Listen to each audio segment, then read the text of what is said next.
Hello everyone and welcome to the second part of our small video lecture series about monetary policy in the euro area. Today we start diving into conventional monetary policy. This means monetary policy as it is conducted in normal times. Let's start with a quick recap of the last video. So you have already seen this figure. It shows the main policy rates of the ECB. It's the rates the ECB uses to steer inflation. As you know, the main goal of the ECB is to reach an inflation of close to but below 2%.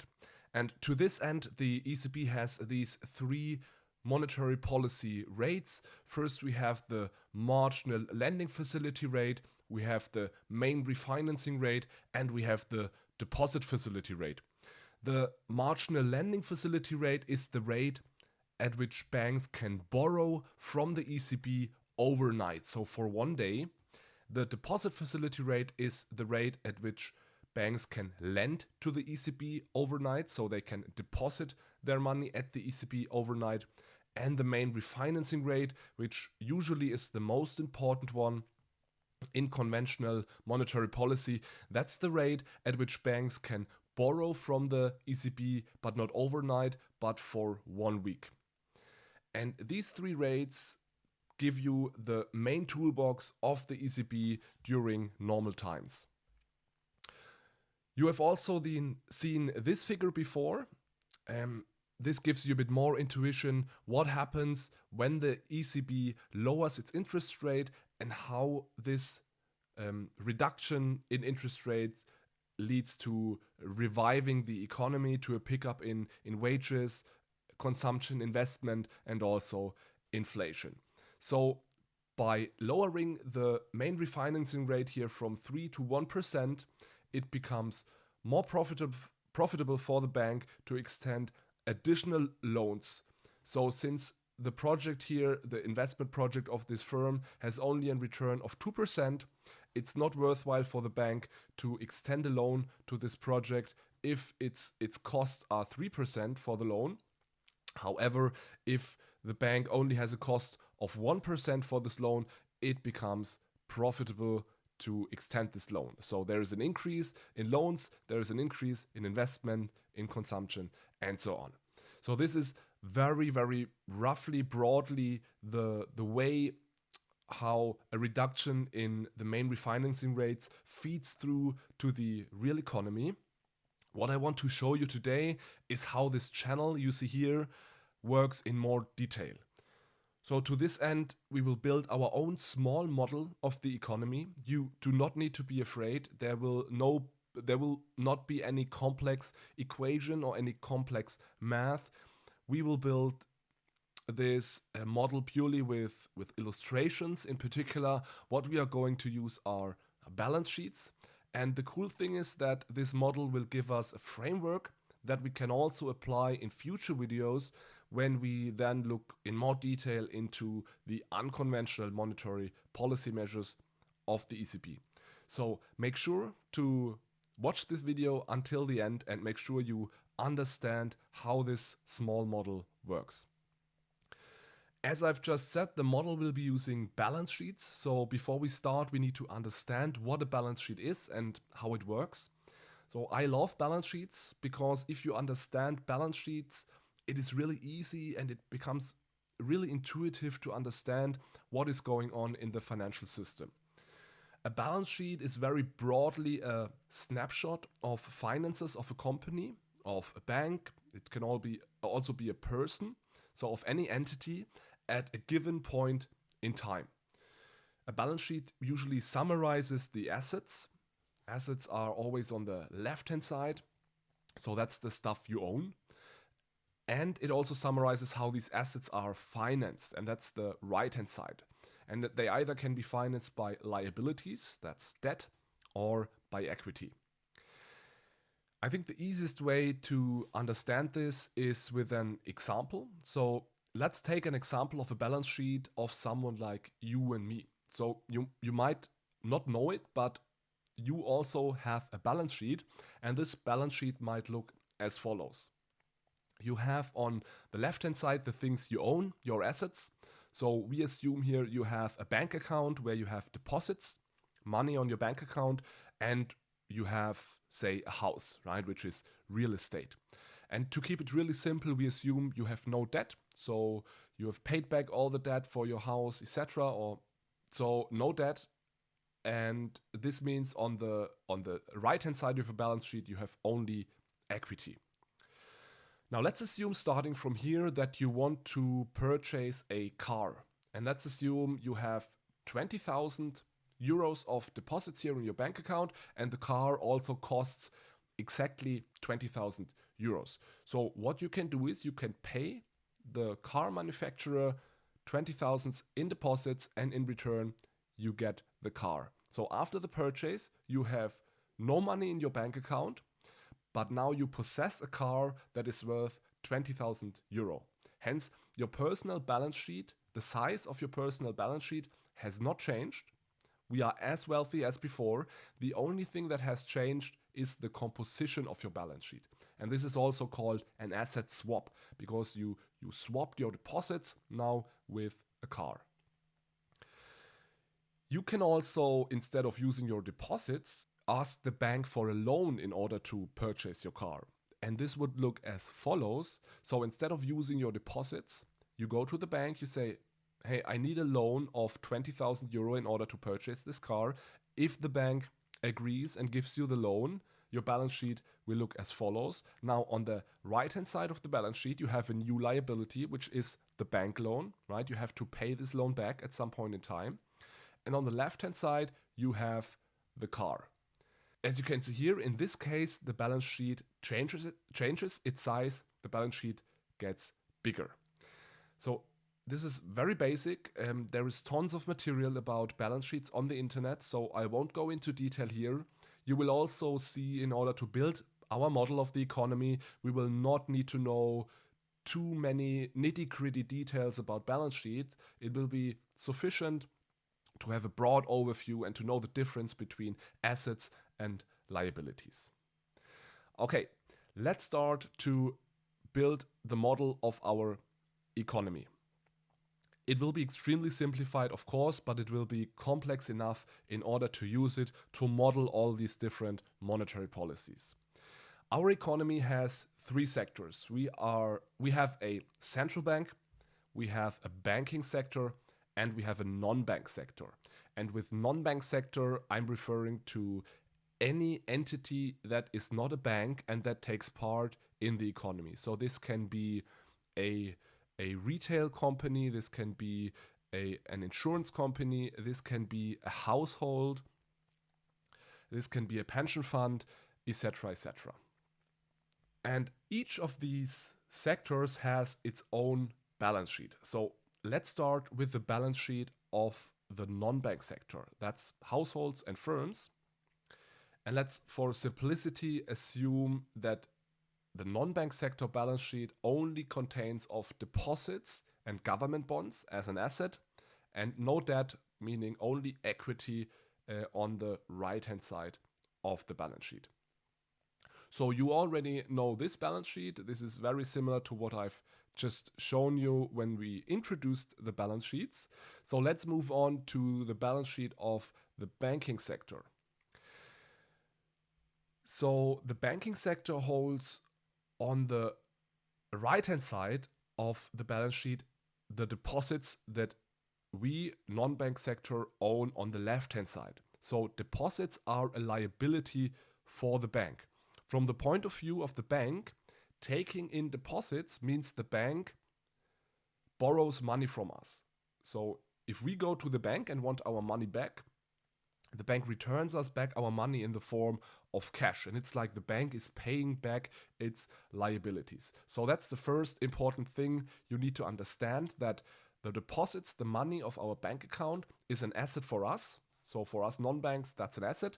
For the banking sector, it's a liability, because the banking sector has to pay back these deposits if we go to the bank and say we want to have our deposits back and convert it into cash. On the asset side of the banking sector, there are reserves and government bonds. So government bonds, I think, is clear. Similar to the non-bank sector, that's simply a security that's issued by governments.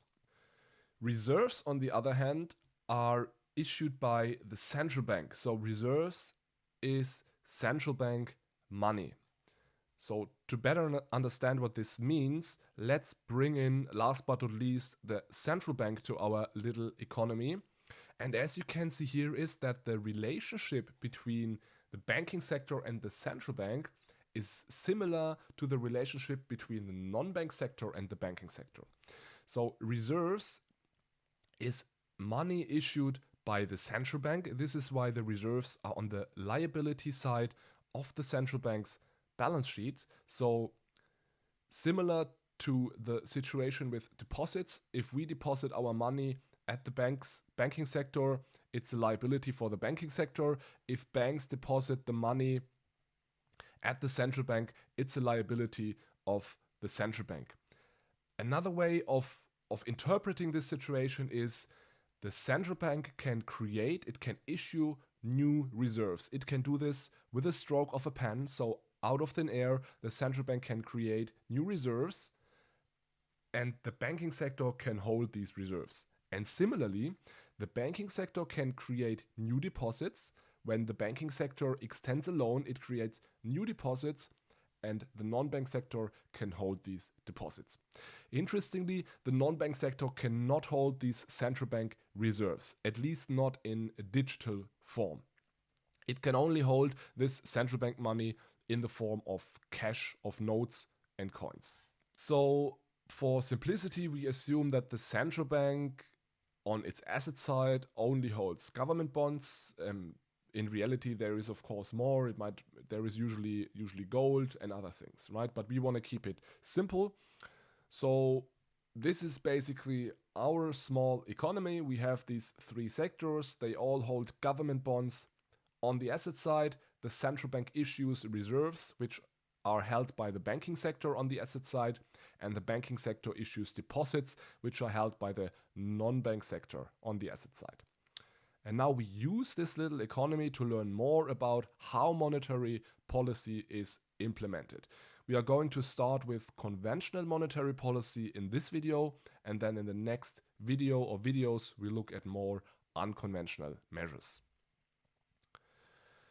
So, me personally, I find conventional monetary policy at least as complex as, for instance, QE. So bear with me if you understand what I'm about to show you. It will be really easy for you to understand what QE is and how it works.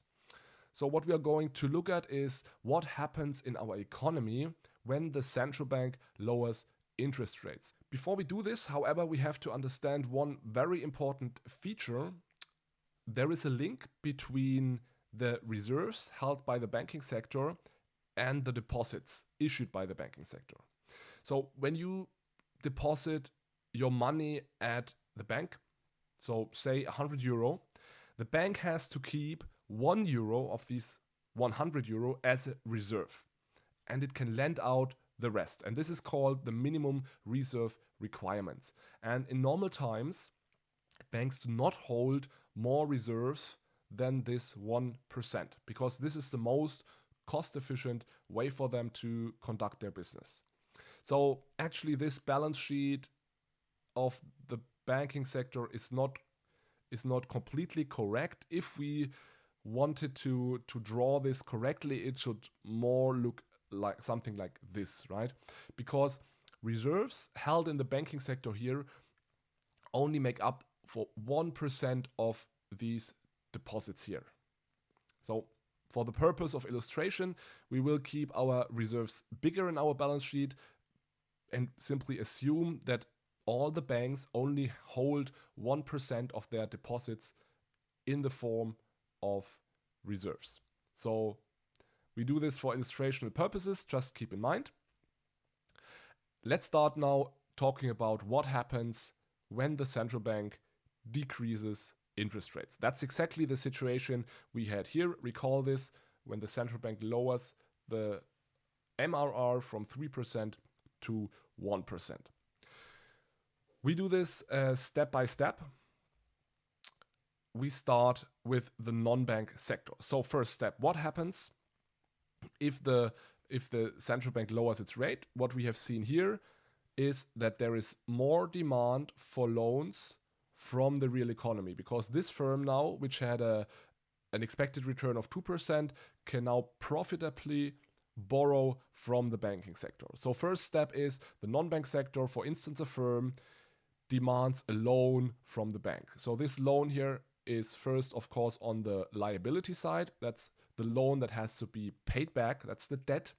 But on the other hand, of course, the non-bank sector also gets a new deposit. And that's something that always has to be true. Assets has to equal liability plus equity. So the two sides of the balance sheets always have to be the same, have to have the same size. So the non-bank sector gets a deposit here. This deposit can also be seen, of course, on the liability side of the banking sector. So as I've shown you before now, these deposits show up on the right-hand side of the banking sector's balance sheet. The interesting question is what happens on the bank's asset side. And this is where it gets a bit more complex, because several things happen on the asset side of the bank. First, the bank now has a claim against the firm, because the firm has to pay back the loan in the future. So it's a liability for the firm, but it's an asset for the bank. But this is not all that happens. Recall that the bank always needs to hold 1% of its deposits in the form of reserves. And since this 1% was already binding before the bank created the loan, this bank now needs additional reserves. It needs exactly 1% of this newly created deposits. That's the additional reserve the bank needs, and therefore the bank has to borrow these additional reserves from the central bank. So this looks something like this. This is the newly borrowed reserve from the central bank. And again, of course, this figure here exaggerates, because this should be way, way smaller, because this area here should be only 1% of this area. But in the end, that's what's happening. But there is still a problem, as you can see, because the asset side of the balance sheet of the banking sector does not equal the right-hand side, liabilities plus equity. So in order to understand what really happens, we have to bring in the central bank. So first, the central bank has to create the reserves, the additional reserves that end up in the banking sector. As I've said, the central bank can do so by the stroke of a pen. It creates new reserves out of thin air, just as the bank has created these new deposits out of thin air. And now comes the trick that balances out all the balance sheets in this economy.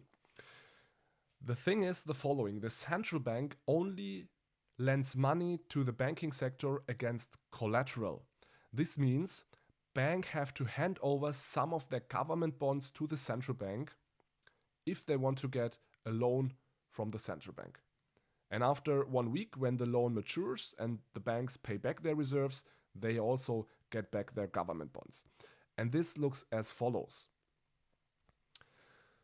So for this 1 week of the main refinancing operations, the bank shifts some of its government bonds to the central bank. And this is called a repo or a repurchase agreement, because the banking sector and the bank already agree when this loan starts that they're going to reverse this transaction after 1 week.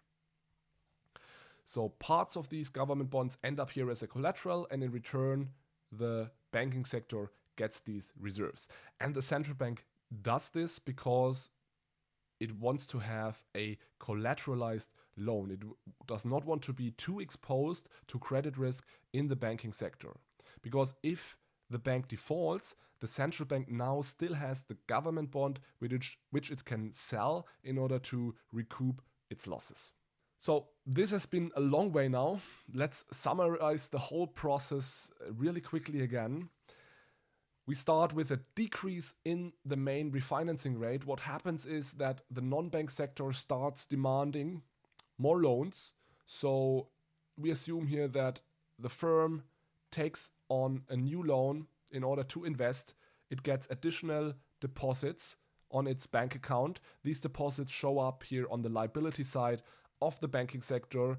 At the same time, of course, the bank has a claim against the firm because this firm has to pay back the loan in the future. And now the tricky part is that this is not the only thing that happens in the bank's balance sheet, because the bank, for each additional deposit, the bank has to get additional reserve in order to fulfill the minimum reserve requirements. And this is what happens here. It gets these additional reserves. These reserves are created out of thin air by the central bank, but the central bank does not hand over these reserves in an unsecured way. The central bank wants to have collateral in return for these reserves, and this means some of these government bonds end up on the balance sheet of the central bank, but only for the maturity of this loan. And after the loan has matured, this one is reversed, so the banking sector pays back the reserves, and therefore it also gets back the loan. It gets back the securities, sorry. So the important takeaway here is it is not the central bank that prints money and gives it to banks or households. So this is usually how monetary policy, how this story of monetary policy is told, that the central bank somehow prints money and gives it to the economy. It's actually more or less the other way around, right? The central bank decreases interest rates and then it waits for the economy to demand more loans. So the starting point is here the private sector that demands more loans from the banking sector, and the banking sector gets these loans or this liquidity from the central bank. So let's go back to the following chart to end this video. The ECB has used its conventional tools extensively, as you can see here during the financial crisis in 2008-09, and also during the European sovereign debt crisis. However, at some point these rates have reached the zero lower bound. In 2014, this most important main refinancing rate was practically zero, so banks were able to lend money from the ECB without paying any interest. As we've learned today, they still had to provide collateral, but they did not have to provide any interest. They did not have to pay any interest rate. The big problem was that despite these massive reductions of interest rates, inflation did not pick up. And you know this already from the first video. You see here, at the same time as interest rates were decreased massively, inflation decreased. So conventional monetary policy had reached its limits, and this is when unconventional monetary policy, in particular QE, entered the scene. So in the next video we will look in more detail at this most famous of these unconventional measures, namely QE. We will use our small balance sheet model again, and this will make it really easy and intuitive to understand how QE works. Okay, let me quickly sum up. Today we've talked about conventional monetary policy. Conventional monetary policy means a change in interest rates. It does not mean printing money or anything else. The transmission of these interest rate changes go through the banking sector to the real economy. That's the so-called bank lending channel. As I've said, there are other channels, but the bank lending channel, in my opinion, is the most important one.